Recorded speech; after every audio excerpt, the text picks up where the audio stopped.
And we've got to start with Cole Palmer, Darren Ambrose. We know he's a Manchester United fan, chippy chips, etc. The Chelsea fans aren't going to like that story, are they? They're not. I don't think Liam Rosenior's going to like that either, to be honest. And he's had his injury problems, but he's the main player. He's the best player at Chelsea, let's be honest. When he's on form, he's the best player. But Manchester United are on the up, shall we say. And yes, they've got an interim manager at the moment in Michael Carrick. Who knows where that's going to go? Who knows who's the manager's going to be? Can't see that happening this January, to be honest. There's an awful lot of money, again, if they can get that done this January. But that may be one for the future. You know what Chelsea's model is like. They buy the young players and then sell them on for a lot of profit. Well, he's still only 23, Cole Palmer, by the way. He seems like he's been around for ages, but still only 23. So I can see this one rumbling on till the summer, for sure. Pivotal to Chelsea, though, isn't he, in their future? And Rosenior, if he's to be there for anywhere near the length of his contract, is going to want to keep hold of Cole Palmer. Worldwide football club. It's going to sort of, make you wonder. But, as I say, all I'm hearing from coming out from the camp is that Harry Kane is very, very happy. But the full focus is on leading England to World Cup glory. Very quickly, we'll just talk Manchester United very quickly, David. A quiet January, which I think we were expecting, but does it speak to what's predicted to be a crazy summer for United, both departures and arrivals? Yeah, we say crazy. It often doesn't materialise to be as literal as that, but I do think there's a lot that they want to do. Most importantly, central midfield.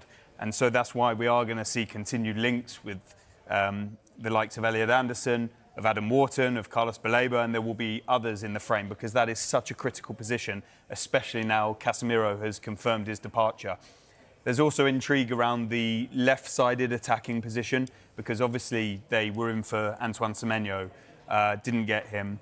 They'll have Rashford and Sancho departing, so that's an existing aim for that part of the pitch. Will Harry Maguire be leaving the club? He's been so important, but this is his option year and he's due to leave, no news on a new contract, so central defence will be an area of focus. So there's a number of positions there that Manchester United and whoever the new head coach is going to be, which is going to be one of the biggest stories of 2026, whether it be Michael Carrick or a fresh appointment altogether.